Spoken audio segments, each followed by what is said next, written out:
2 minutes pour comprendre. Aujourd'hui, on va vous parler d'hormonothérapie, d'activité physique et de traitement médical du cancer de la prostate. On en parle avec le professeur Yann Nezillet. Vous êtes urologue à l'hôpital Foch et vous êtes secrétaire général adjoint de l'AFU, qui est l'Association française d'urologie.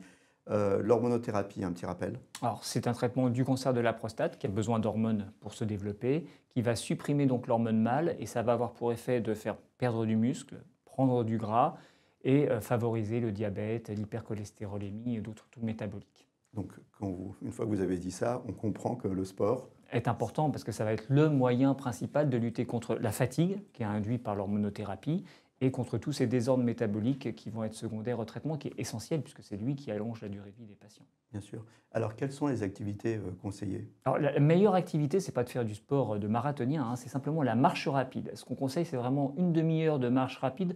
Rapide, ça veut dire que vous avez du mal à maintenir une conversation avec votre voisin si vous deviez marcher à ce rythme-là, parce que votre cœur a besoin de battre plus vite et vos poumons de respirer plus fort. Et si vous faites ça pendant une demi-heure chaque jour, en essayant peut-être même d'en faire un petit peu plus, c'est ce qu'il y a de mieux pour votre santé. Quelle fréquence et combien de temps? Ah, tous les jours, et donc vraiment au moins une demi-heure.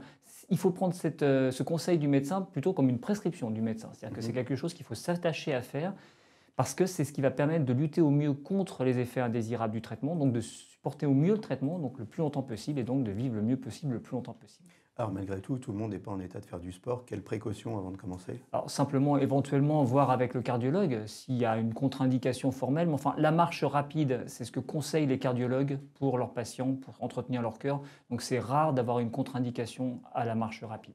Voilà, allez, en avant toutes, à la marche.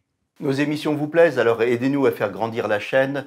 Pour parler santé au plus grand nombre, partagez, likez, abonnez-vous.